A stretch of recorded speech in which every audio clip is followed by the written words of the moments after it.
ayat 9 hingga 10 surah Asy-Syams yang bermaksud, sesungguhnya berjayalah orang yang menjadikan dirinya bertambah-tambah bersih dengan iman dan amal kebajikan, dan sesungguhnya hampalah orang yang menjadikan dirinya susut dan terbenam kebersihannya dengan sebab kekotoran maksiat.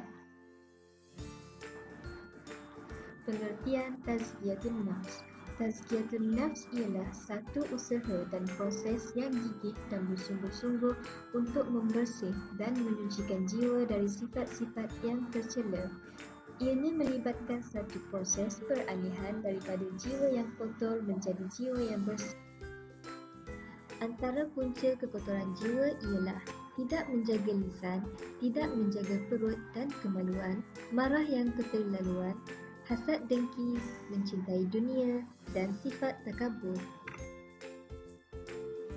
Pertama, tidak menjaga lisan. Tidak menjaga lisan bermaksud bercakap tentang perkara yang batil dan sia-sia.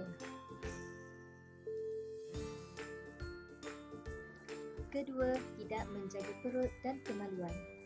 Sumber keburukan adalah berpunca daripada syahwat perut dan darinya bercabang menjadi syahwat kemaluan. Ketiga, marah yang keterlaluan. Bermaksud, marah melampaui batas daripada sewajarnya dan tidak dapat mengendalikannya serta tidak dapat mengendahkan perintah Allah Subhanahu Wa Taala.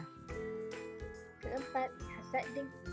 Hasad dengki ialah apabila seseorang tidak suka melihat nikmat Allah Subhanahu Wa Taala yang ada pada saudaranya dan dia menginginkan agar nikmat itu lenyap daripada saudaranya.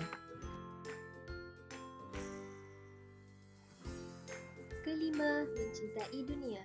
Mencintai dunia bermaksud seseorang yang menumpukan perhatiannya kepada dunia dan syahwatnya sahaja dengan meninggalkan segala tuntutan akhirat. Keenam, bersifat takabur. Takabur ialah sifat manusia yang timbul kerana memandang dirinya lebih hebat daripada orang lain dan berperwatakan sombong.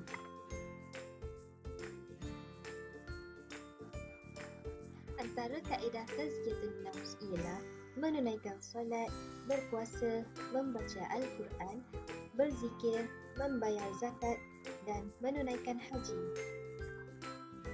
Pertama, mendirikan solat. Solat merupakan pemusnahan sifat sombong terhadap Allah Subhanahu Wa Taala serta pengakuan akan ketuhanan dan kekuasaan Allah Subhanahu Wa Taala. Kedua, berpuasa. Puasa merupakan penawar terhadap jiwa bagi merawat syahwat perut dan kemaluan serta melatih jiwa untuk sabar. Ketiga, membaca Al-Quran. Membaca Al-Quran dapat mengingatkan jiwa kepada Pencipta, menyempurnakan fungsi solat, zakat, puasa dan haji dalam mencapai maqam ubudiyah kepada Allah Subhanahu Wa Taala. Keempat, berzikir. Zikir dapat memperdalam iman dan tauhid di dalam hati serta menghindarkan daripada penyakit-penyakit jiwa. Kelima, zakat dan infak. Menginfak di jalan Allah merupakan kaedah yang dapat menyucikan jiwa daripada sifat Keenam, menunaikan haji.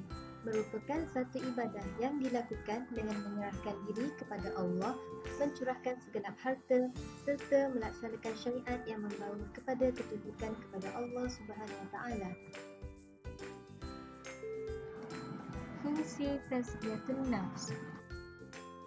Kepentingan kepada membersih jiwa ini, usaha-usaha ini adalah bertujuan kerana Imam Ghazali melihat bahawa semakin hari manusia itu ke arah kelembah keruntuhan akhlak.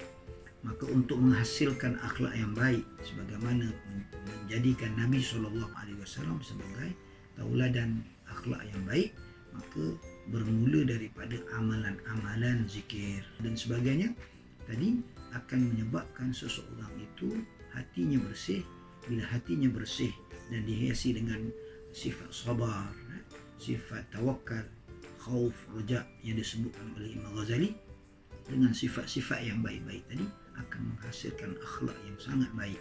Apabila seseorang itu menghasil akhlak yang baik, insya-Allah dia akan menjadi seorang hamba Allah yang sebaik-baiknya, sebagaimana dalam firman Allah, ya ayyatuhan nafsul mutmainnah irji'i ila rabbiki radiyatan mardiyah fadkhuli fi ibadi wadkhuli jannati.